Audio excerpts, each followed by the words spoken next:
ketika ini berdiri, jadi atensi masyarakat dong. Harga murah, beras murah, sebab pokok murah. Maka yang paling laku adalah gerainya KDMP. Prinsipnya Pak Prabowo masuk dong. Masuk. Berarti untuk menstabilkan harga, membantu masyarakat mengakses harga produk pangan yang sehat, yang memang suplainya terjaga terus. Itu berarti sampai misi itu.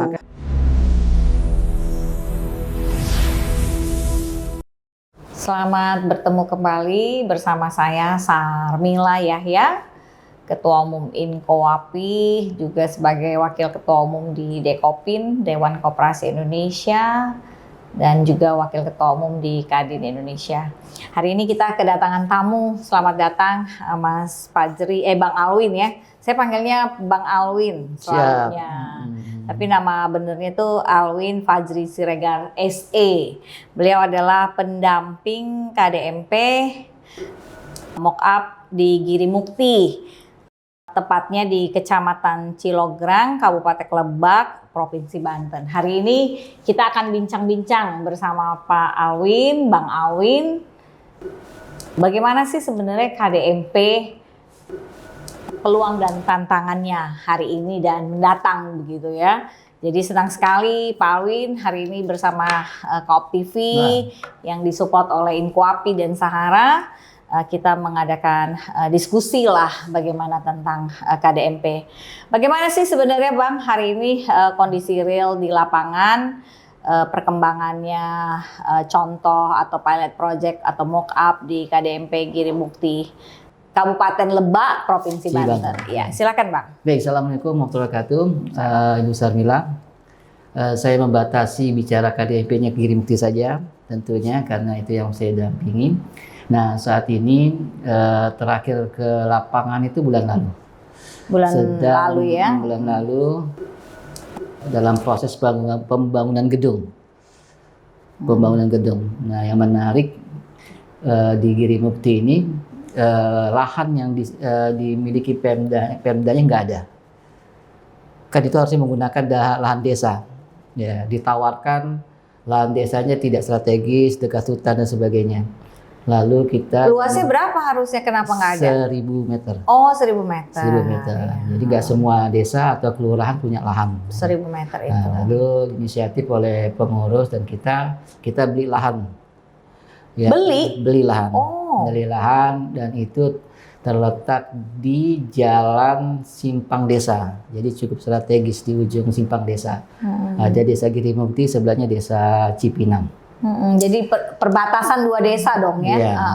Oke. Nah, karena keterlambatan ini pula lah kemudian beberapa lalu dipanggil oleh Pak Bupati karena ada bantuan pemerintah dalam bentuk mobil, truk. Nah, ketika beliau melihat Giri Mukti tidak termasuk ada di daftar itu, kita dipanggil, kok kenapa nggak masuk? Nah, padahal ini percontohan dan beliau yang meresmikan, makanya beliau khawatir dan panggil kita. Kita jelaskan yang sudah mendapatkan mobil itu sudah bangunan sudah jadi, sedangkan kita masih 90% saat ini jadinya dari finishing. Jadi fokus teman-teman kemarin ada di mengawal proses pembangunan. Bulan lalu ke sana cukup bagus dan bangunannya cukup besar. Dan berapa luas dapat akhirnya yang sekarang yang dibeli? 1000. Full 1000 kita 1000. Terus dibangun berapa? Dibangunnya 500, 400? Di sekitar 800 lebih. Tempat parkir cuma 200 dong ya. Parkirnya cuma 200, bangunannya 800. Iya, karena settingannya memang karena kita di jalan utama desa, pas di jalannya pinggir jalan, kemudian untuk pergudangannya sudah langsung untuk parkir mobil, jadi nggak perlu banyak lahan sisa untuk parkir mobil. Jadi maksudnya masuk ke dalam gudang, iya, parkirnya masuk ke dalam gudang. Oke. Karena perbandingannya sekitar 70-30, jadi 70 itu pergudangan, 30 gerai. Jadi 70 gudang, 70% besar itu. perkiraan bisa nampung Berapa sekitar. habis itu untuk belanja beli bangun sama itu tuh? Itu kan pemerintah yang bangun, yang beli pemerintah juga. Yang bangun pemerintah, kita cuma menyediakan lahan. Yang lahan ini menyediakan dibeli kita. sama pemerintah juga. Bukan, enggak kita. Koperasi. Kita itu siapa? Koperasi. Koperasi beli dong. Beli lahan. Beli lahan itu 100 juta. Nggak mahal. Nggak mahal. Iya, Dan iya. biasa dan kita dapat Nggak mahal. murah. Dapat murah Iya. lah. Oke lah, masih Dapat masuk murah. akal gitu kan. Jangan Masih. sampai ongkos beli lahannya kemahalan, sementara bangunnya kan dari pemerintah ya, aman lah. Kalau gitu sih visible, menurut saya sih masuk akal gitu. Jadi di Giri Mukti ini ada beda dengan KDMP yang lain. Kita diminta oleh Pemda untuk membantu KDMP yang lain. Maka kemudian kita minta dengan Pemda disediakan lahan juga, bangunan. Nah itu dikasih Pemda di kota. Itu jaraknya dari desa ke Rangkas itu 4 jam. 4 jam. Jadi kita minta dibuatkan disediakan itu luas bangunan 500 meter, lahannya luas karena di kompleks Samsat kantor bersama. Nah itu kita gunakan untuk hub. Jadi cara kita bantu ke DP lain, kita bikinkan hub. Nah itu yang kemarin diresmikan oleh Pak Menteri. Yang diresmikan tuh hubnya itu ya? Cabang desa. Cabang desa. Tapi lebih besar. Lebih besar. Kalau yang awalnya kan yang sebelum dibangun yang beli ini. Itu kan yang kecil tadi kan yang 800.000 itu, tapi hubnya ini yang lebih gede. Besar. Karena yang awal kita bangun itu luas 4-5 meter lah. Lebih lah ya. Lebih sekitar 4-7 meter. Nah itu nanti pindah ke gedung baru. Nah sedangkan hub kita jauh lebih besar karena kita itu digunakan untuk bantu KDMP, ada 10 KDMP di sekitar itu, KKMP, kelurahan, untuk bantu. Dan bisnisnya adalah mensupport, yang pertama lagi kita lakukan mensupport ke SPPG di situ, di lokal. Bahkan juga ada SPP banyak ya di situ. Banyak SPG, maka SPPG, bisnis. Kalau kita bikin gerai sembako, pesaingnya udah banyak, ya, nggak efektif. Makanya kita siapkan untuk teman-teman udah bisnisnya support ke SPPG di kelurahan masing-masing, bahannya silakan ambil di hub kita, berbisnis seperti itu. Nah kalau SPPG ataupun masyarakat mau belanja itu sistem pembayarannya gimana Bang? Kita sudah mirip dengan minimarket modern lah. Ya, masyarakat bisa cash, bisa kiris, ya beli bank. Ya mirip udah ke sistem yang sudah digital semua gitu. Jadi kalau kita ke minimarket biru merah ya mirip seperti itulah. Yang perlu kita perhatikan di sini, KDP nggak boleh jadi pesaing warung. Iya, nggak boleh. Nggak boleh jadi pesaing warung. Jadi kita memang sadar ketika masuk ke sana sudah bersepakat dengan pengurus KDMP nggak boleh jadi pesaing warung. Apa sepakat tidak menjadi persaingan warung, di mana yang ambil positioningnya seperti apa? Jadi di awal ketika buka, yang namanya masyarakat kan ya selalu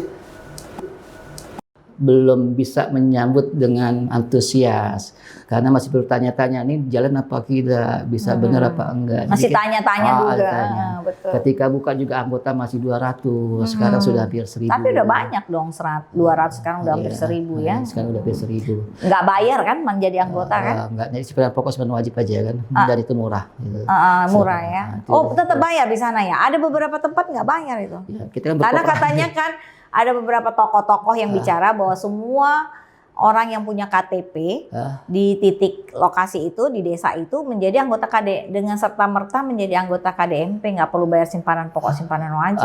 Ini yang salah kaprah dalam berkoperasi. Itu yang harus diperbaiki ya Bang ya.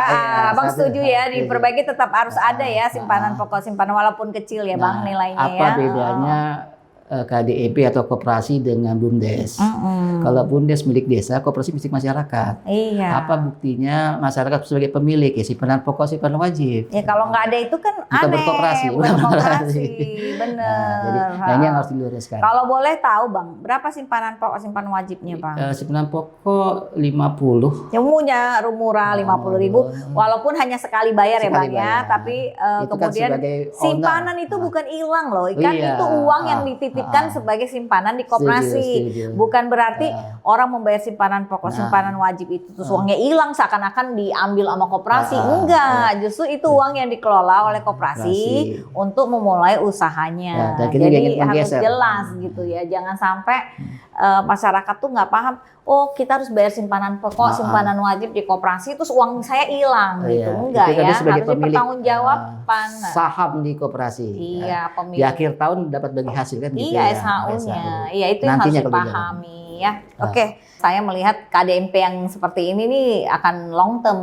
Apa sih sebenarnya Bang potensi dan peluang besar yang dimanfaatkan oleh KDMP ini untuk menggerakkan ekonomi lokal ya di wilayah Cilokgrang itu dan sekitarnya juga di tadi tempat baru yang ada satu kawasan hub itu tadi. Iya. Apa sih sebenarnya manfaat sebenarnya yang oleh KDMP ini bisa menggerakkan ekonomi menurut Abang? Ya. Niat awal KDMP ini dibuatkan secara umum ingin menggerakkan ekonomi desa. Nah, itu yang saya pahami ketika Pak Menteri waktu itu Wakil Menteri datang ke kita dan minta tolong untuk dibikinkan hub mock-up. Gitu menjelaskan visi misi KDMP. Akhirnya kita setuju bersepakat untuk bikinkan contoh. Nah, jadi Wakil Menteri yang datang ya? Waktu itu dia Wakil Menteri beliau. Oh, Pak Peri waktu itu masih Wakil Menteri. Ramadan, Sekarang udah jadi Menteri kan? Ramadan ya. 2005 ingat karena kita buka puasa bersama. Iya, oke. Dia Menteri karena yang butuh dukungan banyak pihak, beliau minta salah satunya ke kita untuk membuat percontohan. Dari 26 daerah yang kita sosialisasi, 26-nya tidak memenuhi syarat, akhirnya bikin sendiri, nyari sendirilah kita daerahnya. Lalu ketemulah di Lebak ini, karena kebetulan daerah ini sudah kita bina, itu ada bisnis aren, gula aren. Iya, paling banyak tuh di Lebak gurang air. Di Iya, Indonesia ini di dunia Indonesia termasuk yang terbaik gula arennya. Gula arennya ya. Ada berapa di Asia Tenggara adanya kan? Berarti Vietnam, Filipina, Indonesia yang paling banyak. Iya. Di Indonesia menurut penelitian yang paling bagus di Lebak. Waktu saya belum ketemu penelitiannya. Nah, kita sudah berbisnis sebetulnya dengan seorang pemuda di sana yang menginisiasi pabrik aren. Nah, anak muda ini yang kemudian membangun desa melalui KDMP. Siapa anak muda itu? Ini namanya Ashkur. Oh, Asep Kurnia. Asep Kurnia. Ini anak muda lah ya, yang mungkin yang terbaik lah di desa itu. Dia memang usaha itu tadi. Ya, dia resign dari Astra, kemudian fokus diminta oleh bapaknya untuk fokus di produk desa, akhirnya punya aren. Sekarang produknya sudah punya pabrik walaupun kecil tapi udah 300 ton per bulan. Kapan-kapan kita bisa ke situ ya? Sangat TV bisa. bisa ke situ ya. Sangat Lihat bisa, ya, sangat minta bisa. ditemenin Bang Alwi. Nah, lalu kita bersepakat bisa nggak kira-kira KDMP ini masuk ke bisnis dia. Ternyata beliau bersedia. Alhamdulillah. Jadi kita sudah punya sebenarnya bisnis utamanya itu aren. Jadi kapasitas yang sudah saya dampingi itu baru termanfaatkan 20% di desa itu saja ya, baru di desa itu aja. Di desa masih banyak belum termanfaatkan, ada 20%. Dan itu hanya air arennya saja. Sedangkan misalnya buah kolang-kalingnya itu belum termanfaatkan. Artinya masih banyak potensi dari sebuah pohon aren yang bisa kita olah. Jadi produk turunan. Kalau kolang-kaling kan paling buat makanan ya. Kalau itu buat skincare itu bagus, buat kesehatannya juga bagus, buat manisan itu bagus gitu. Nah, lalu dapatlah kabar 8 tahun lalu banyak ditangkap di desa itu, dipenjara oleh polisi. Siapa? Pemilik aren ini? Warga. Ternyata di desa itu sekitarnya adalah banyak tambang-tambang emas. Dan itu juga kita identifikasi kemarin dimanfaatkan oleh warga luar negeri ya. Korea dan sebagainya, Cina. Dan memang tambang ini setelah saya pelajari sudah ada sejak zaman Belanda. Tambang emas? Tambang emasnya dari zaman Belanda sudah ada. Dan di bukit di sekitar Girimukti ini ada 6 bukit yang itu memang secara kondisinya wilayah pertambangan emas dan terkenal lah di sejak dulu. Nah, cuman masalahnya yang kita jumpai adalah ilegal. Nah, koperasi dengan peraturan pemerintah diperbolehkan untuk mengolah tambang, walaupun dengan catatan peraturan perizinannya cukup rumit. Nah, alhamdulillahnya Pemprov Banten memfasilitasi KDMP untuk itu. Jadi sudah berapa tahun lalu itu sudah diundang lah oleh teman Pemprov dan SDM kementerian untuk bicara tentang potensi tambang dikelola oleh KDMP. Sambil jalan saat ini kita sedang mengurus izin-izin ya. Kita ingin wilayah itu aman, kemudian penambangnya legal, kemudian lingkungan nggak rusak. Nah, mau pertanyaan saya, sebelum ini nggak ada legal atau masyarakat lepas aja gitu? Ilegal. Oh, ilegal. Memang nggak ada yang olah itu tempat itu? Nggak ada. Itu kan turun-temurun dari zaman dulu, ilegal. Tapi pemilik tanahnya sendiri, pemilik lahan. Termasuk itu. Jadi di desa itu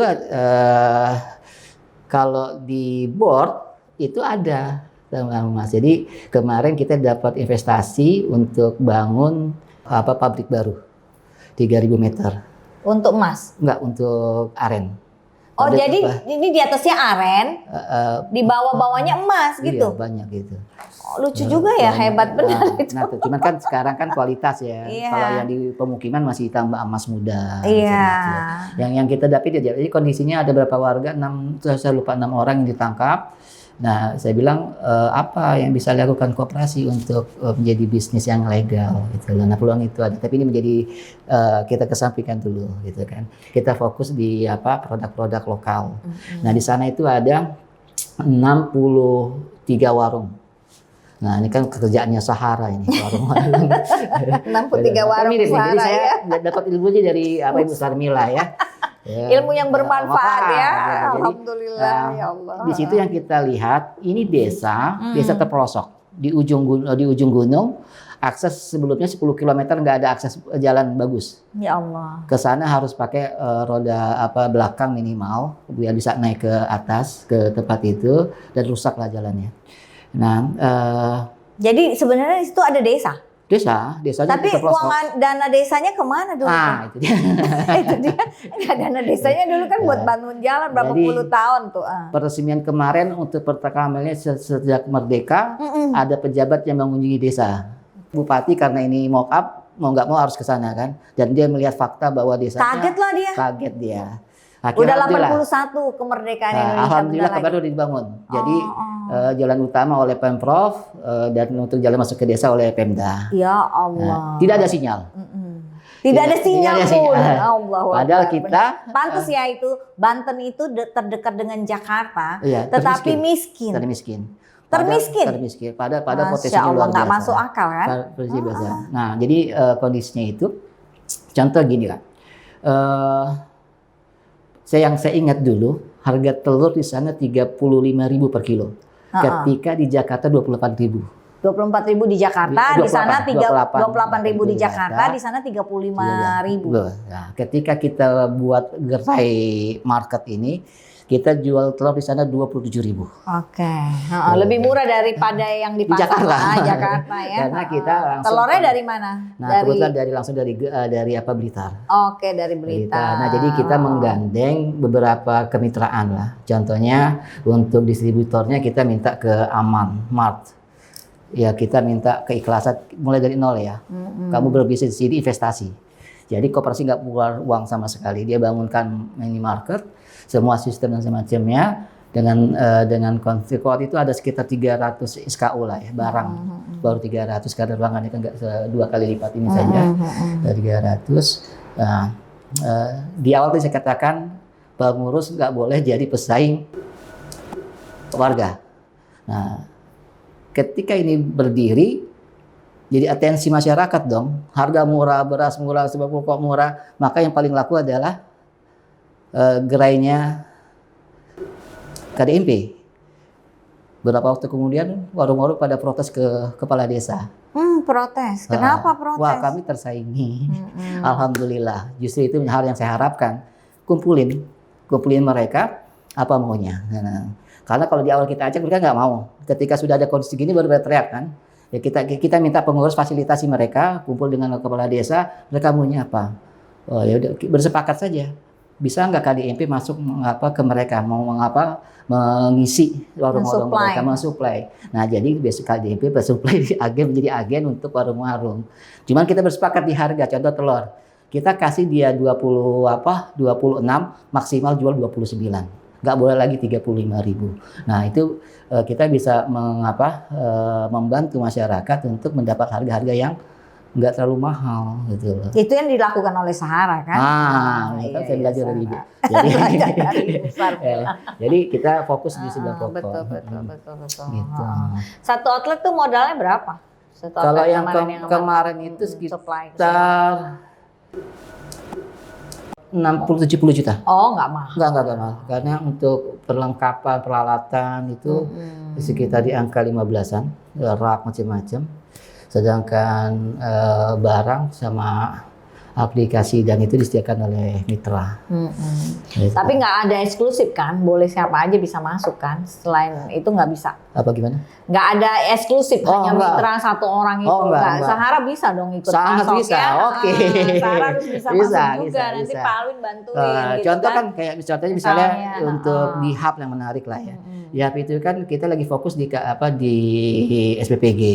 Yang kita support itu susu, beras, minyak, yang pokok-pokok lah ya. Baru itu yang bisa kita fasilitasi. Ya ke depan kenapa enggak Kak Mas Sarah juga boleh bisa dong. Seperti yang penting harganya masuk ya Bang. Nah, kita udah minta ke DPG di desa untuk nyiapin sayur mayur. Sehingga nanti distribusi sayur mayur oleh KDMP bisa dilakukan. Dan jadi gini Bang, kita jujur aja nih, Sahara itu lewat Koop TV lah ya. Kami baru aja membuat kerjasama dengan beberapa teman untuk industri mogot untuk sampah. Magot, okay. Iya, magot untuk sampah. Dari sampah ya, makanannya magot itu sampah. Nanti kalau bisa kita kerja bareng tuh Bang. Kita mau tuh siap. kolaborasi bersama sama KDMP di sana. Bisa. Khusus untuk yang pengelolaan sampahnya sih. Jadi mungkin KDMP bisa kerja sama Mas Sarah untuk sampah. Karena SPPG sampah-sampahnya kan bisa jadiin pakan magot. Iya, betul. Tinggal disiapin satu desa untuk fokus. Iya, kalau bisa kami difasilitasi. Makanya ini Koop TV itu kita bidangnya edukasi, fasilitasi, dan advokasi. Nanti jadi bagaimana kita difasilitasi juga dari teman-teman UKM itu, karena mereka bagus-bagus Bang. Jadi tugasnya Koop TV memfasilitasi gimana untuk sampah KDMP deh di daerah Banten kita siap bantu Bang. Jadi nanti KDMP nggak usah keluarin uang, yang keluarin uang biar kita aja. Cuman Mbak tinggal dikolaborasiin gimana caranya supaya magot ini bisa di sana gitu Bang. Alhamdulillah ini kebetulan kan Lebak ini bupatinya Pak Hasbi Jayabaya. Anaknya Pak Jayabaya. Orang Kadin? Iya. Kalau Kadin kakaknya. Abangnya? Enggak, kakaknya. Oh, kakaknya. Kakaknya Bu Diana. Oke. Bu Diana. Kita udah ini komunikasi Kadin Provinsi.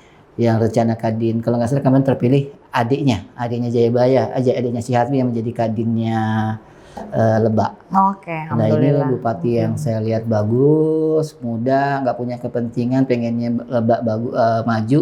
Dan untuk magot kita ketemu aja bupati. Iya, boleh. Insya Allah panjang umur ya.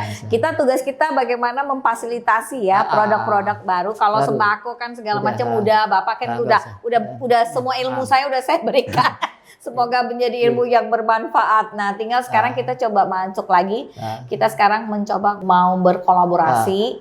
Kebetulan saya kan di bidang kolaborasi dan pendanaan di Kadin Indonesia.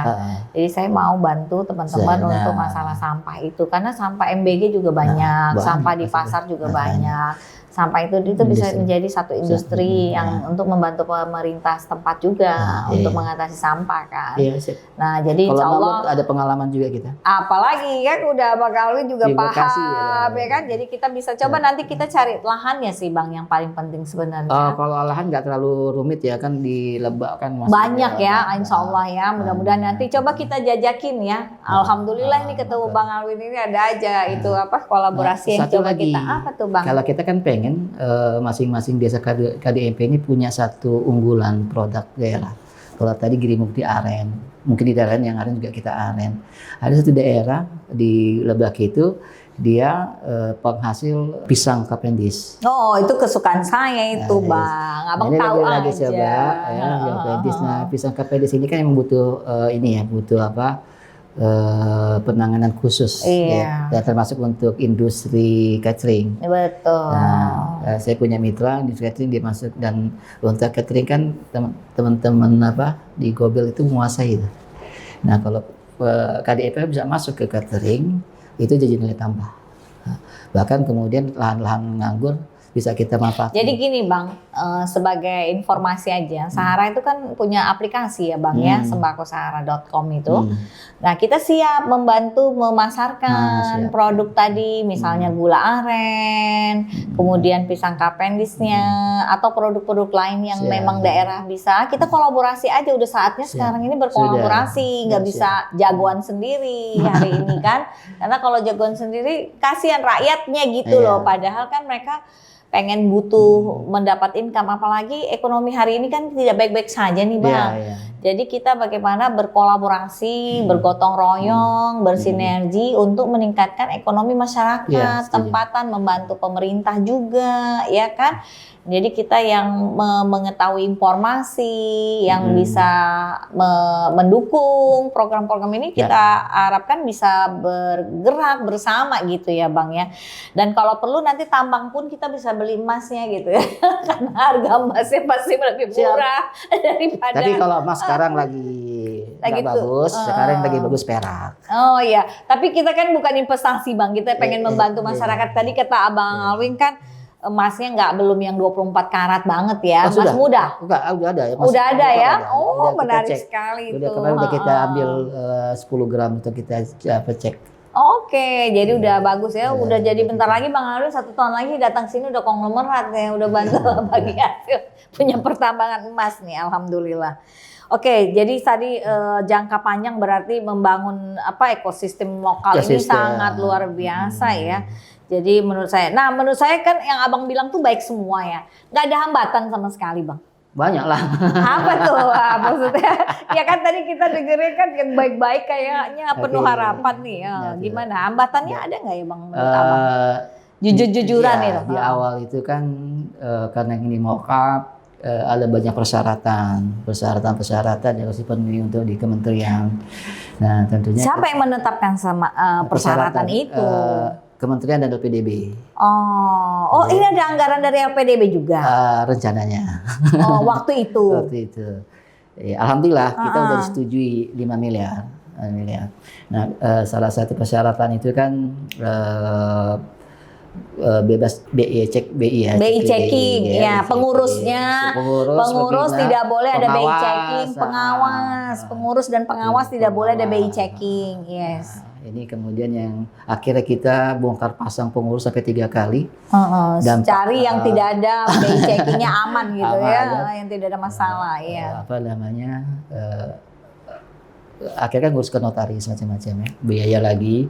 Kemudian ada kita mentok di satu, saya nggak sebutkan aja, yang itu nggak mungkin kita tangani. Gitu. Apa contohnya? Kayak mentok kali sampai mentok. Biasanya Abang ini paling jago, apa aja bisa tertangani, ini paling mentok katanya. Mentok ini karena kan ini bicara tentang person ya, nggak bisa kita tangani karena memang udah kondisi bukan lagi macet tapi hitam. Oh iya, itu nggak bisa lah, nggak bisa dipaksakan dong. Iya. Karena ada. Dan menurut saya itu yang terbaik. Jadi kalau memang persyaratan itu bagus sekali loh Bang, menurut saya. Saya setuju. Saya bukan maksudnya berkompromi dengan persyaratan itu loh Bang. Setuju. Bahwa harus pengurus dan pengawas itu wajib clean and clean di perbankannya, itu menurut saya bagus karena meningkatkan trust untuk anggota. Nah, ini kan masalahnya kita harus dikejar waktu untuk menyelesaikan ini semua. Gimana caranya? Sedangkan ketika kita talangin pun hutangnya, nggak bisa langsung terbayar. Bukan terbayar, tidak langsung terubah itunya kondisi hitamnya. Oh iya, nggak bisa. Butuh waktu. Jadi ada ibaratnya nih ada satu anggota yang pengen diperjuangkan sampai mau diakalin atau kita dibayar pun utangnya nggak bisa serta-merta hari itu juga clean gitu kan. Sedangkan waktu kita terbatas. Betul. Akhirnya apa yang dilakukan? Kita daftar itu injury time, artinya jam 12 ditutup pendaftaran menjadi mokap, kita jam 10 baru daftar semuanya. Masya Allah. Ya, mokap itu pendaftaran juga ya Bang? Iya, karena kan dipilih di daftar. Dari negara? Iya, dari kementerian. Dari kementerian, dari negara dipilih. Dipilih. Jadi mendaftar sendiri kalau dia mau jadi mokap. Dan nanti kan dengan syarat-syaratnya, ya tadi saya bilang 26 wilayah tertolak karena syarat-syarat nggak terpenuhi. Nah ini kemudian kita penuhi dan alhamdulillah ada jalan lah ya, ada jalan untuk sehingga bisa jadi BI checkingnya normal lagi. Nah itu satu. Yang kedua, tantangan berikutnya adalah menyadarkan masyarakat untuk jadi anggota. Sulit kita untuk memulai bagaimana masyarakat terlibat dengan bagus gitu kan. Nah ini menjadi PR kita sendiri. Yang kedua, koperasi itu bagus kalau masyarakatnya paham tentang koperasi, anggota paham tentang koperasi. Jadi pendidikan anggota itu penting. Tapi saya dengar-dengar waktu kemarin tuh mereka pengen jadi KDMP, anggota KDMP, dikira mau pinjemin duit ya Bang ya. Banyak juga yang kayak gitu. Padahal untuk saat ini bahkan simpan pinjam pun nggak dilakukan terlebih dahulu kan, masih di hold. Ya. Tapi akan ada tapi nggak sekarang. Gitu kan. Kemudian kalaupun ada, kita punya strategi sendiri lah nanti ke depan, karena ke depan ini tahun depan kita sudah buka untuk simpan pinjam, tapi kita menggunakan kerjasama dengan dana sosial. Ya, karena yang kita perlu nanti yang prasejahtera dulu yang kita bantu, dan itu menggunakan dana sosial dari mana? Dari dana zakat, infak. Makanya kemudian kita menyeting koperasi ini menjadi koperasi KDP dengan pola syariah. Karena kalau pola syariah dia boleh untuk menghimpun dana-dana sosial seperti zakat, infak, sedekah, dan bermitra ke Basnas dan lembaga-lembaga. Jadi kita ingin untuk pemberdayaannya di awal itu melalui dana sosial dulu. Kalau kita pakai dana bisnis agak repot. Karena membangun dari bawah kan. Nggak gampang Bang. Nanti kalau pakai dana bisnis bisa berantem ya, ribut ya. Karena bahasanya itu jadi karena nggak semuanya tepat waktu. Kadang-kadang juga tepat sasaran ya Bang, tepat peruntukannya ya Bang ya. Namanya duit ya Bang ya. Itu mungkin nanti dilakukan setelah satu itu dana sosial ada, kemudian SHO kita sisihkan untuk itu. Iya, itu bagus. Ya memitigasi resiko lah bahasa saya, meminimalkan resiko lah gitu ya. Kalau pakai uang komersial, ngurusin koperasi agak berat juga kalau simpan pinjam ya Bang ya ternyata ya. Kita di mitra bisnis kita di Pabrik Aren ini ada 300 binaan. 300 kakak binaan yang dia mensuplai satu kawasan itu. Satu desa. 300 yang dia sebagai penyadap aren. Penyadap aren. Nah ini kemudian kalaupun kita nanti akad bisnisnya itu untuk mereka yang akan kita bantu. Iya. Misalnya standarisasi untuk pengolahan. Karena kita sudah besok yang dibangun baru ini sudah standar ISO semua. Itu untuk keperluan luar negeri lah itu. Nah sehingga mulai dari penyadapan sampai proses itu harus standar lah diminta oleh mitra. ISO berapa itu Bang? Saya lupa berapa itu, ada dua ya, selain ISO juga beda antara Amerika dan Australia. Standar itu. Rencananya mau untuk ekspornya itu ya. Kan permintaan sudah banyak. Tapi kalau bisa untuk lokal juga boleh Bang. Lokal bahkan kenapa kita belum ekspor, karena untuk lokal aja kita keteteran. Kayaknya banyak kan kebutuhan. Apalagi sekarang tren Indonesia. Kopi kan tinggi nih. Kopi gula aren itu paling terkenal loh Bang. Jadi sekarang kita bukan lagi tren itu paling terkenal, paling suka orang ya kopi gula aren itu. Ya ampun. Jadi nanti dari kopinya kita ambil dari beberapa daerah, Takengon dan semacamnya. Nanti arennya dari Lebak ini, dari Banten ya. Alhamdulillah untuk pabrik kita itu sebagai pemasok distributor terkenal gula aren ke kafe-kafe lah. Saya nggak sebut nggak usah lah ya Pak, nanti dia bayar dulu sponsor sama kita. Tapi kita menarik ya, maksud saya ini bisnis yang luar biasa ya Bang. Makanya tak salah kita ngundang Abang hari ini. Ternyata di berita-berita negatif tentang KDMP itu ada banyak bercerita positifnya yang bagus sekali. Kalau positif gitu mungkin kan? Memang belum terlalu banyak ya, karena memang ya tadi ya tugasnya Koop TV lah ini memanggil teman-teman yang berhasil mengelola KDMP. Jangan berimbang gitu, sehingga berita-berita yang disampaikan di masyarakat tuh berimbang. Bisnis model yang sekarang ini dikembangkan di KDMP itu seperti apa? Misal contoh tadi pemasok itu dari beberapa supplier bisa. Tapi dengan syarat kita nggak bayar di depan loh. Kamu taruh barang dulu, nanti laku gitu, konsinyasi atau bagaimana Bang? Ada beberapa jenis. Nah, Kira-kira apa aja? Satu model tadi kita dengan amanat barang. Yang kedua model kita bayar COD. Nah, cash on delivery. Yang ketiga inden. Inden ini kayaknya contoh gini.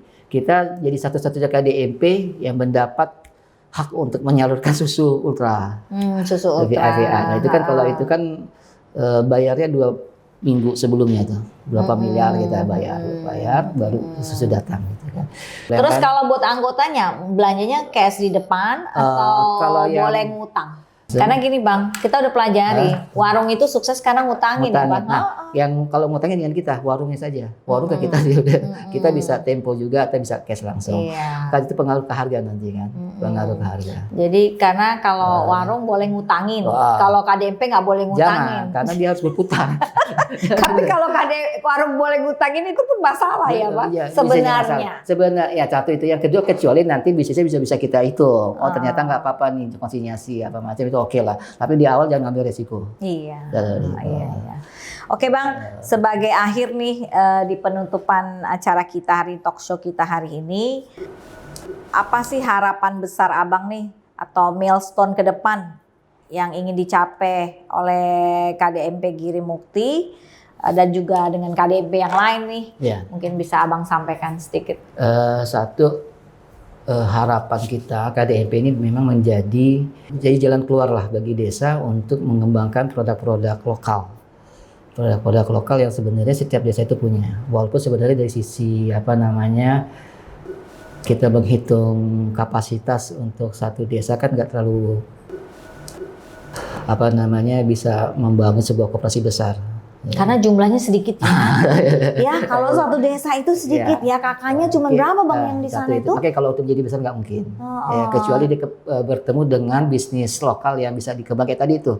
Misalnya gula aren oke. Sebulan kita bisa 6 miliar omsetnya. Tapi kayak yang lain kan nggak bisa kayak gitu. Sekarang berapa KDMP-nya yang udah jalan ini? Sama yang Abang lihat-lihat nih udah 1-2 bulannya berapa nih? Kira-kira omsetnya lebih? Iya karena kecil nggak bisa besar. Kalau kecil kita paling omset kalau per hari itu kan kalau yang di hubnya itu sekitar 120 juta. Gede dong, 120 juta hub. Besar. Itu kan karena hub dan kita membantu berapa KDMP. Semua KDMP. Jadi logikanya memang bisnisnya harus dibesarkan.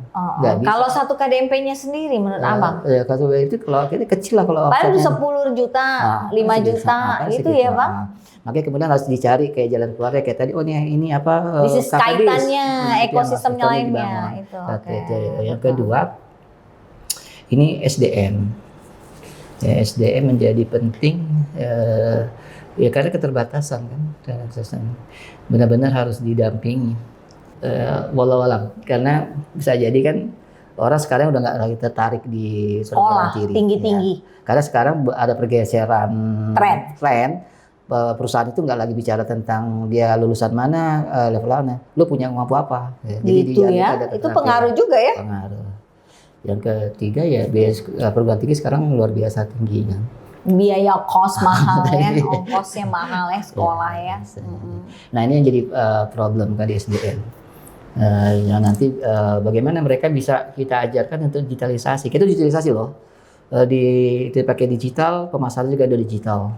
Gitu. Pak kalau nggak pakai digitalisasi nggak bisa hari begini. Kalau saya harus ngawasin harus ke Lebak setiap hari kan repot. Iya. Jadi di SDM. Jadi nanti Sahara juga lagi expand nih Pak. Jadi bisa kita kolaborasi bersama ya. Jadi kita jadi hubnya itu bisa menjual juga ke hubnya kita ke anggota-anggota kita, ke warung-warung yang kita bina. Bisa. Nah yang ketiga kita berharap ya tadi pusat koperasinya setiap bisa kabupaten. Jadi dia sekundernya harus ada. Ternyata harus ada karena apa ya tadi mereka nggak bisa berbisnis sendiri. Dia harus dibantu bareng-bareng kayak tadi. Karena kenapa kita adakan hub? Karena kita sudah berpikir, mereka nggak bisa sendiri. Bikinin hub baru bisa jalan bisnisnya. Keterbatasan orang-orang di desa kan nggak bisa kita samain. Kenapa harus ada lagi di atasnya itu? Bukannya itu nanti mau motong rantai pasoknya jadi banyak lagi?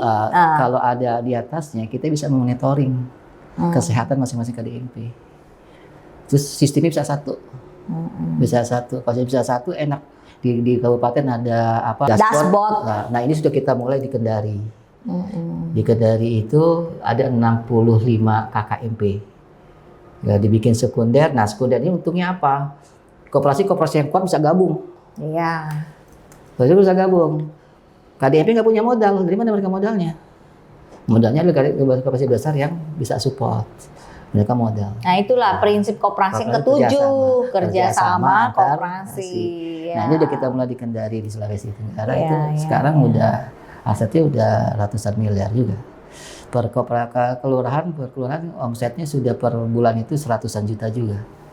Kerjasama dengan pengelola kelurahan dengan Bulog. Berarti Bang, setelah saya ngobrol-ngobrol sama Abang ini ya, bisnis berbasis desa itu sangat kecil ya income-nya ya. Berarti tidak bisa besar-besar banget kalau hanya jualan sembako ya. Ya gini, kalau jualan sembako pelakunya udah banyak. Gitu ya, belumnya banyak. Kita hanya bisa bantu untuk stabilisasi harga, akses yang mudah, murah, gitu ya, berkualitas gitu. Untuk di tiap desa ya seharusnya berpikir ya tadi ketika gerai kooperasi ada ya dia harus mensupport.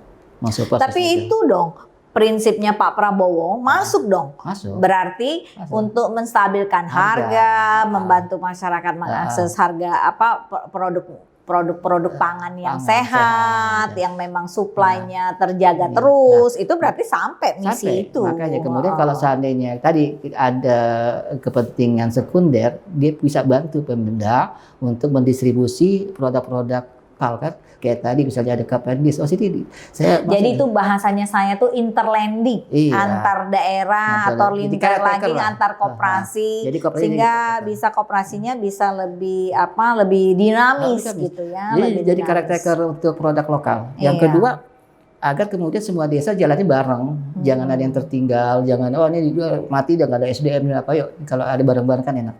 Saya nggak punya modal gimana? Kalau bareng-bareng udah siap. Oke, menarik sekali nih. Nggak terasa kita udah hampir 1 jam diskusi. Mudah-mudahan hari ini menjadi hari kebaikan, keberkahan buat kita bersama. Dan Coop TV mengucapkan terima kasih nih Bang atas kehadiran Abang membahas tentang peluang dan tantangan KDEB di Indonesia. Billahi taufiq wal hidayah. Wassalamualaikum warahmatullahi wabarakatuh.